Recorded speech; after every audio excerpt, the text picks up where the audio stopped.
Hi guys, so as most of you will know, I don't usually do this sort of thing. I don't really like talking to the camera, something I'm going to have to get used to. But I decided that it was probably necessary for me to go over a little bit of who I am and what I do. Having spoken to one of my friends recently, hopefully I'll be able to show him soon. But we discussed that to be interesting in this, that you have to show people what's unique about you. There are a couple of things that I think would interest a lot of people about myself. So to start at the beginning. When I started all of this fitness stuff, I was around 14 stone, 13, 14 stone, I can't quite remember if I'm honest. I definitely didn't care about the gym, I wasn't interested, I hadn't done any of this sort of stuff before. I think I'd seen a gym and found it kind of boring, and obviously you see those guys posting about the gym, and at the time I thought they were dicks, which is embarrassing because that's now me. I started going to the gym because my brother needed a spotter. He was actually the first reason I went. He dragged me down and he kept me going for about a week. And after that, I kind of realised I liked it. I enjoyed the idea that maybe I was going to get somewhere with this. That I could possibly become a little bit thinner, maybe a bit better looking. I definitely had my own history of being bullied quite aggressively. For being short and for being fat. Two features that really don't help you in childhood. So I decided to stick at it for a while. And that was just before starting uni, so I was about 19, having taken a year out. And then uni had a very good reception for being in slightly better shape. I'd managed to lose a bit of fat and gain a little bit of muscle, so I had a decent shape to me, and people were quite receptive of that sort of thing, and I definitely made a lot more friends than I was used to having, which was amazing. The only problem was, as soon as you start with this sort of fitness thing, it's really easy to get carried away, and I did, massively. A lot of people who know me quite closely will know that I have a little bit of a darker past in terms of my mental state. I find it very easy to get addicted to an idea and to be quite harsh on myself. A very troubled young man. So when I started doing well with fitness, I found that losing fat, people liked it. So if I could lose more, maybe I'd start to like myself more. So I lost more and more, and I dieted harder and harder, not knowing about macros or calorie deficits.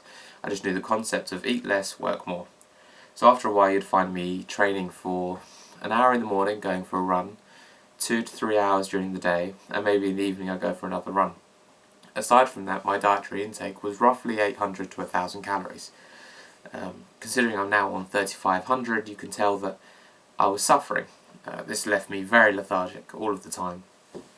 Sadly, not only was this orthorexia, which, if you don't know, is about clean eating, excessive obsession with what you're taking in, which is something I try to steer a lot of people away as a flexible dieter. And then I took that to another stage, which I'm not ashamed to say because it's part of my past, but I was bulimic. And so purging after any form of, actually almost any intake really, I was very critical of what I was taking in, and if I felt that I'd taken a bit too much sugar in a food, then I would purge, and this was an ongoing thing for me. After a while, I'd lost a lot of weight, and if you check me out on Instagram, you can see some of those pictures, and sadly they're the best reception I've ever had. I was shredded, as they call it. I was also about 62 kilos and not an ounce of muscle left on me because I had dieted so hard.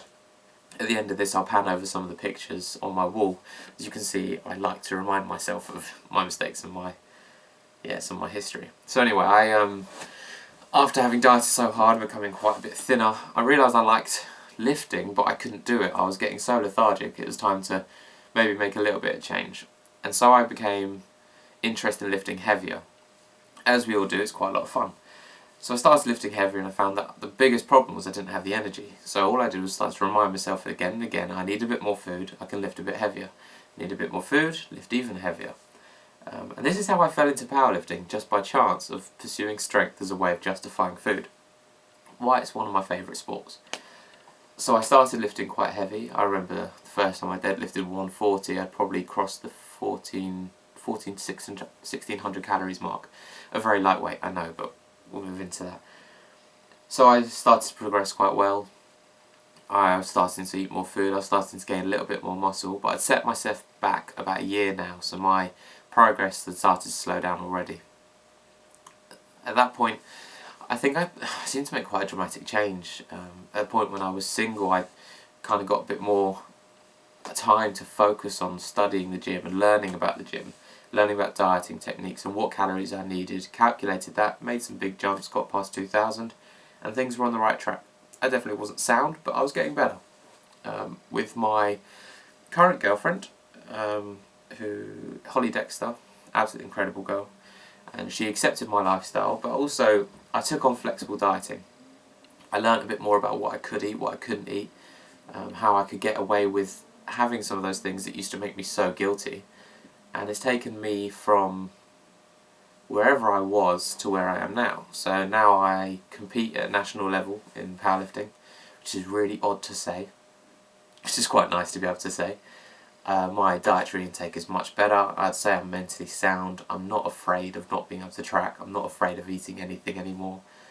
And physically, I've come on leaps and bounds. Now, I do restrict myself to a certain weight, so I'm competitive, which is still only 75 kilos. But at 5'7", I hold that pretty well.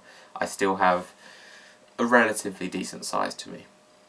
I think what most people don't understand is that it's not about dieting, or it shouldn't be about dieting. It should just be about a lifestyle change, and sadly I wasted a lot of time getting that wrong. Aside from all of that, one of the other things I'd like to know is that I do have a syndrome, I believe it's just some sort of condition. I have a bone condition called hypermobility syndrome. And what this means is I have excessively flexible joints, but the syndrome means it develops quite a lot of aches and pains, starting in school from not being able to write properly to a current day of some serious aches and pains from lifting. I was advised by doctors not to lift anything particularly heavy, probably stick to a backpack, 15 kilos, and now I'm deadlifting in the mid-200s, so you can see there's some problems that come from that. I definitely shouldn't do the excessive lifting I do. General lifting I think is exceptional, and I think anyone with my problem should definitely be involved in that. And if you do have hypermobility, please contact me, because I do like talking about it. I'm interested in what people work around it, because it caused me a hell of a lot of problems, and it still does. And if you can hear this, everything does that all the time. I'm sorry if that makes you cringe. So yeah, I've had that, and then I've had my history of dieting and those mistakes. Aside from this, I do my own studies. Obviously, I'm a university student, aiming on to my masters now. But I don't think there's much more you need to know. I just want people to know that where I've come from, I do have an understanding of a lot of this. I have an understanding of what it's like to be overweight, and I sure as hell have an understanding of what it's like to be underweight and eating disorders, and overcoming some physical difficulties. I'll tell you now, when I couldn't stand up holding 60 kilos when I started deadlifting, that was a lot of pain, and I couldn't bench because of the pain in my shoulders, and I sure as hell didn't like squatting. So I'm prepared to help people with pretty much all of those realms, and I can learn pretty much about the rest of it. But I think it's important that people know why I go on about what I do, or why I have these social medias. I'm not trying to be just another guy lifting stuff. I'm trying to be someone to help people. And that's kind of all I had to say. So I'll pan over some of the stuff so you can see the pictures that I used to do. I'd include it in special clips, but I'm not that good at this yet. So I'll do that, and I do really appreciate you guys for watching. It's nice to have a bit of a voice and have some amazing feedback from some of you. So if I can help anyone else out, please do give me a message. And if you have any questions, again, just comment below. Please do subscribe. I'll try and get some more videos out, and I'll try and do a few more of these.